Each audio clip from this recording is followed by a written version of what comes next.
الحمد لله والصلاة والسلام على رسول الله وعلى آله وأصحابه أجمعين أما بعد فأعوذ بالله من الشيطان الرجيم بسم الله الرحمن الرحيم لعن الذين كفروا من بني إسرائيل على لسان داود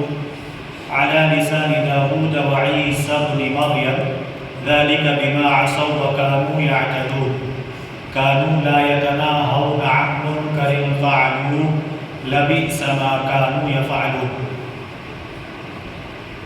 کل کے درس میں صحیح بخاری کے حوالے سے چند باتیں ہم لوگوں نے دیکھا کہ اللہ کے نبی جناب محمد رسول اللہ صلی اللہ علیہ وسلم نے بیان فرمایا المسلم اخو المسلم، کہ ایک مسلمان دوسرا مسلمان کے آپس میں بھائی بھائی ہے، تو نہ تو اس پر ظلم کرے نہ ظلم ہوتا ہوا دیکھے، ہے نا۔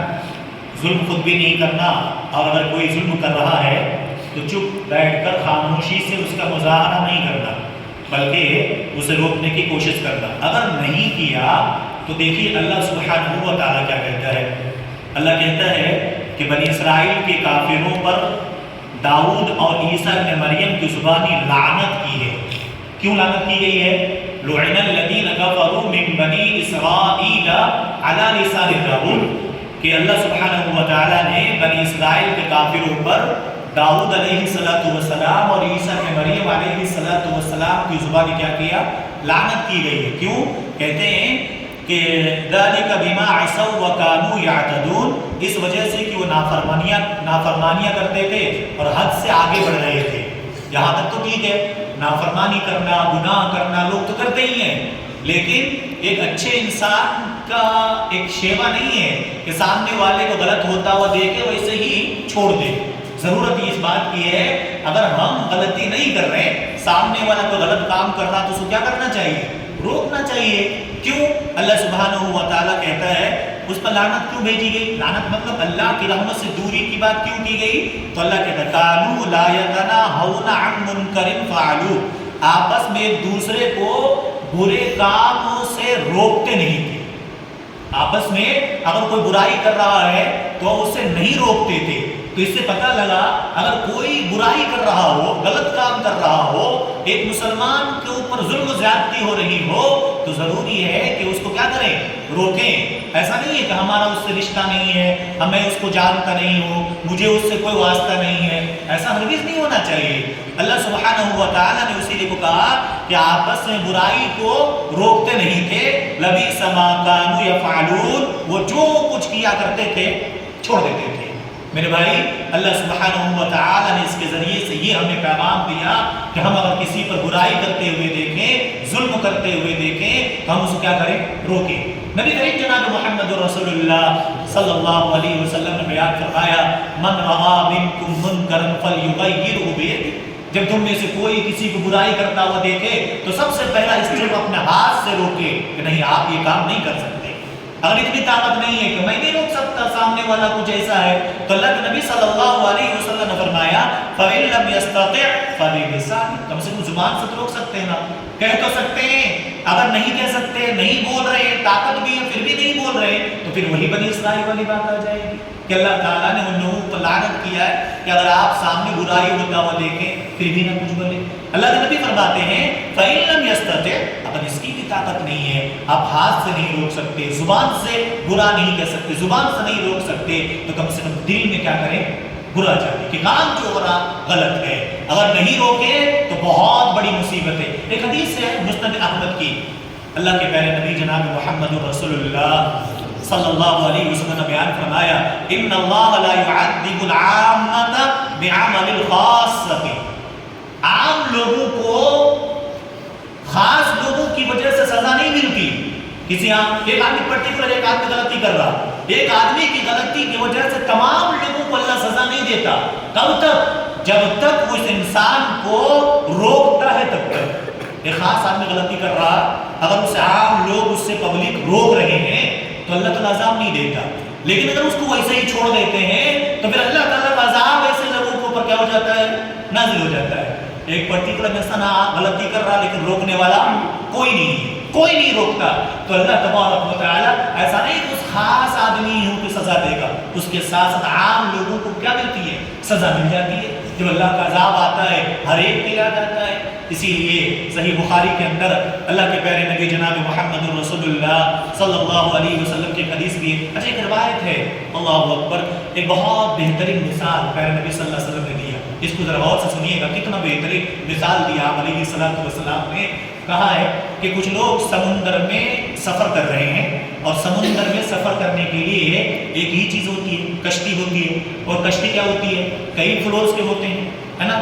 تو قرآن اندازی ڈالتے ہیں تو کچھ لوگوں کو رہنے کے لیے اوپر جگہ ملتی ہے اور کچھ لوگوں کو رہنے کے لیے نیچے جگہ ملتی ہے. لیکن سسٹم یہ کیا گیا کہ نیچے والوں کو اگر پانی کی ضرورت ہو تو پانی لینے کے لیے کہاں جائے گا؟ ٹاپ فلور پہ، اوپر جائیں گے. تو ابھی جو لوگ نیچے سے اوپر بار بار جا رہے ہیں تو اوپر والوں کو کیا ہو رہی ہے؟ پریشانی ہو رہی ہے. جو پریشانی ہو رہی ہے تو وہ لوگ تھوڑی سی کچھ بات کرتے ہیں یا روکتے ہیں. تو نیچے والے غصے میں آ کے کیا کرتے ہیں؟ نیچے جہاں کشتی چل رہی ہے اسی میں چھید کرنا شروع کر دیتے ہیں، ہول ڈالنا شروع کرتے ہیں کہ جب ہم اوپر پانی لانے جا رہے تم جانے نہیں دیتے ہو، دقت ہو رہی. لاؤ پانی تو ہمارے ہی پاس ہے، پانی کے اوپر ہی شپ چل رہی ہے تو ہم یہیں سے پانی نکال دیتے ہیں. اللہ کے نبی صلی اللہ علیہ وسلم کتنی پیاری مثال سے امت کو سمجھاتے ہیں. کہتے ہیں جب ہول کرنے لگتا ہے آواز آتی ہے، اوپر والے بھاگ کے آتے ہیں. کیا کر رہے ہو؟ پانی لینے اوپر جانے دقت تمہیں ہو رہی تو پانی کے اوپر تو شپ چل ہی رہی ہے، ہم یہیں سے پانی نکال لیں گے. اب بتائیے عقل مند ہے اگر وہ انسان آ کر کھڑے دیکھے ٹھیک ہے نکالو تم لوگ ڈوبو تو ہم دیکھیں گے کھڑے کھڑے؟ ایسا ہو سکتا ہے؟ اگر نیچے والے کو ہول کرنے سے چھید کرنے سے نہ روکے اوپر والے آ کر اور کہے کہ تم تو نیچے ہو، ڈوبو کہ تم، تہس نہس تمہاری ہوگی، ہم چلتے ہیں اوپر، بچے گا؟ اللہ کے نبی صلی اللہ علیہ وسلم نے مثال دیا، اگر اوپر والوں نے نیچے والوں کو ہول کرتے ہوئے چھید کرتے ہوئے نہ روکا تو پورے نیچے کے لوگ تو جائیں گے، پوری کشتی کیا ہو جائے گی؟ ڈوب جائے گی. تو اسی لیے نبی علیہ السلام نے کہا کہ کسی کو برائی کرتا ہوا دیکھو تو فوراً اس کو روکو. اگر نہیں روکتے تو خاص لوگوں کی وجہ سے عام لوگوں کو بھی کیا کرنی پڑتی ہے؟ سزائیں جھیلنی پڑتی ہے. اسی لیے اللہ کے نبی صلی اللہ علیہ وسلم نے کہا المسلم واخو المسلم، ایک مسلمان دوسرے مسلمان آپس میں کیا ہے؟ بھائی ہیں، نہ تو ظلم کرے نہ تو ظلم ہوتا ہوا دیکھے. تو اس سے یہ پتہ لگا آج کے درس کا مکمل خلاصہ یہ ہے کہ ہم کبھی بھی نہ تو خود برائی کریں نہ تو سامنے والے کو برائی کرتا وہ اسے چھوڑ دیں، ضروری ہے. اور میں نے کبھی کہا تھا آپ کو اس وقت جو فتنہ ختم نہ ہونا، برائی کا نہ ختم ہونا، پتہ وجہ کیا ہے؟ برے لوگ زیادہ ہیں وہ وجہ نہیں ہے، وجہ یہ ہے کہ نیوٹرل لوگ خاموش ہیں، اسے نہیں روک رہے ہیں. وہ تمہارا معاملہ ہے، وہ تم دیکھ لو. بعض دفعہ تو ایسا ہوتا ہے ایک مسلمان دوسرے مسلمان کو مار رہا ہے یا ایک مسلمان مار کھا رہا ہے، نظریں چرا کر بھاگنے کی کوشش کرتے ہیں، مجھے کیوں پڑھنا اس کے بیچ میں یہ کیوں پڑھوں؟ میرے بھائی ایسے جب کریں گے ایک وقت ہمارے اوپر بھی یہ چیزیں آ سکتی ہے. اسی لیے پیارے نبی جناب محمد رسول اللہ صلی اللہ علیہ وسلم نے سمجھایا کہ کسی کو برائی کرتا ہوا دیکھو تو ہم کیا کرنا چاہیے؟ پہلے اپنے ہاتھ سے نہیں روک سکتے، زبان سے روکو، نہیں کر سکتے دل میں برا جانو. اور اللہ کے نبی صلی اللہ علیہ وسلم نے کہا وَذَلِكَ أَضْعَفُ الْإِيمَانِ، یہ سب سے انتہا درجے کا کیا ایمان ہے. تو لہذا میں اللہ سے دعا کرتا ہوں اللہ مجھے آپ کو سب کو نیک عمل کرنے کی توفیق عطا فرمائے، ہر قسم کے شرور و فتن سے ہم سب کی حفاظت فرمائے. اللہ ہمیں بھی برائی سے بچائے رکھے اور دوسروں کو ہمیں آپ کو بچانے کی بھی اللہ توفیق عطا فرمائے. دعا کیجیے اللہ ہم سب سے دین کی خدمت لے لے، کیونکہ دین کسی کا محتاج نہیں ہے، ہم سب دین کے محتاج ہیں. اللہ ہم سب کے دینی عمل جو بھی چھوٹے بڑے نیک عمل کر رہے ہیں اللہ اسے قبول فرما لے اور اس کو نجات کا ذریعہ بنائے. آمین. سبحانک اللہم و بحمدک، اشہد ان لا الہ الا